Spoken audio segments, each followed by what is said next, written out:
गौतम समाज द्वारा आगामी 15 मार्च को महर्षि गौतम जयंती को भव्य रूप से मनाने की तैयारियां पूरे उत्साह के साथ प्रारंभ हो गई हैं।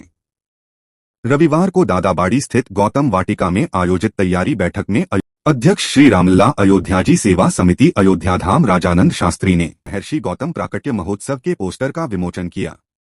मीडिया से बातचीत करते हुए राजानंद शास्त्री ने कहा कि सनातन के मूल में किसी प्रकार का वाद विवाद नहीं है, बल्कि उसे राजनीतिक रंग देने के प्रयासों से अनावश्यक विवाद उत्पन्न किए जा रहे हैं।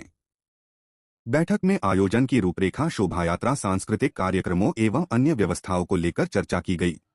जय महर्षि गौतम।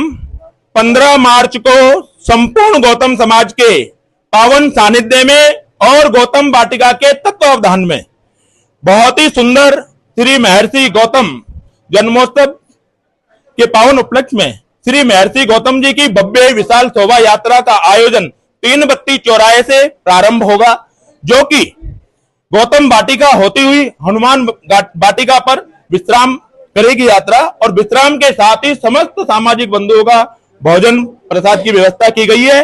और इसी दौरान यात्रा मार्ग के दौरान अनेकों जगह स्वागत के द्वार बनेंगे।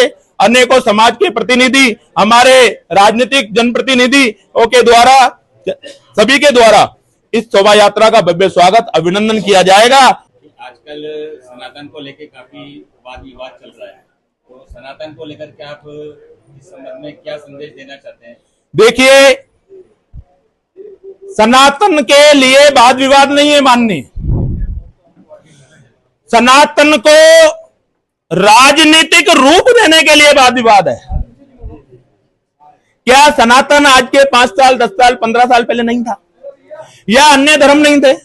हम तो कहते हैं इस्लाम धर्म भी था, हमारा धर्म भी है। हम ये भी नहीं कहते कि आपका इस्लाम धर्म इतने वर्षों से आया। औरंगजेब ने इतने मंदिरों को, 5 लाख मंदिरों को एक बार किया गया। तो ये सब चीज वाद विवाद तो बनाया जा रहा है। अरे भाइयों, मैं तो एक अपील करता हूं, आप जो वक्फ बोर्ड के नाम से जमीन हथिया रखे हैं, आप ये तो सोचो कि सनातन बोर्ड तो अभी तक गठित ही नहीं हुआ, तो सनातन के नाम से वाद विवाद कैसे हो गया भैया?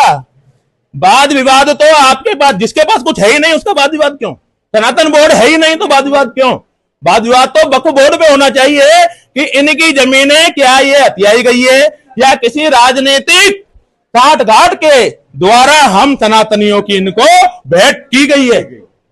अरे भैया, बहुसंख्यक ही हैं जो टैक्स दे रहे हैं और अल्पसंख्यक इनका फायदा ले रहे हैं। मामला जो चल रहा है, उसको विवाद जो चल रहा है, उसको लेकर अभी मुक्तेश्वरानंद जी का विवाद, जिसकी जो शुरुआत हुई, माननीय, मैं एक ऐसी पृष्ठभूमि से आता हूं जहां संतों के सर्वस्व शिरोमणि मणिराम दास छावनी पीठाधीश्वर, जो माननीय संत महेंद्र श्री नित्य गोपाल दास जी महाराज श्री राम जन्मभूमि तीर्थ क्षेत्र ट्रस्ट के अध्यक्ष, उनका पावन सानिध्य हमें महीने में 10 दिवस मिलता है। तो उस बात का जो विवाद बनाया गया, वही बात है। आप ये देखिए, आज मैं मेरे वाहन में बैठ करके कोटा आ रहा हूं, अगर दादावाड़ी सीआईडी सर्किल पर जाम लग गया, प्रशासन मुझे ये कह दे कि आप आचार्य जी आपका वाहन यहीं छोड़ के थोड़ा सा पैदल चले जाइए, तो मुझे उसमें अपना अभिमान, घमंड, अहम, पद की गरिमा, ये सब कहां आ गई? क्योंकि कोई भी पदाधिकारी है, माननीय मोदी जी क्यों नहीं है, या कोई जगत गुरु क्यों नहीं है, या कोई शंकराचार्य क्यों नहीं है, या कोई बड़ी से बड़ी संस्था का अध्यक्ष महोदय क्यों नहीं है? सबके लिए जनता पहले है, जनता की सुविधा पहले है। इसलिए हमें जनता को ध्यान रखना चाहिए। ये ऐसा कोई जो विवाद है और जो भी अभी जांचें चल रही हैं, जो विवाद जो आ रहा है कि भाई ऐसा हो रहा है, उन बातों को हम हमारे शब्दों से बोल नहीं सकते। क्या मर्यादा? बिल्कुल आरोप लग रहे हैं। आरोप लगाना एक प्रक्रिया है, आरोप को सिद्ध करना भी एक प्रक्रिया। इन सबका कार्य न्यायालय का है। इसका हम ये भी नहीं कह सकते कि माननीय शंकराचार्य जी दोषी हैं, हम ये भी नहीं कह सकते कि निर्दोषी हैं। इसलिए ये काम न्यायालय का है और न्यायालय की हमें प्रतीक्षा करनी है। जय जय सीताराम।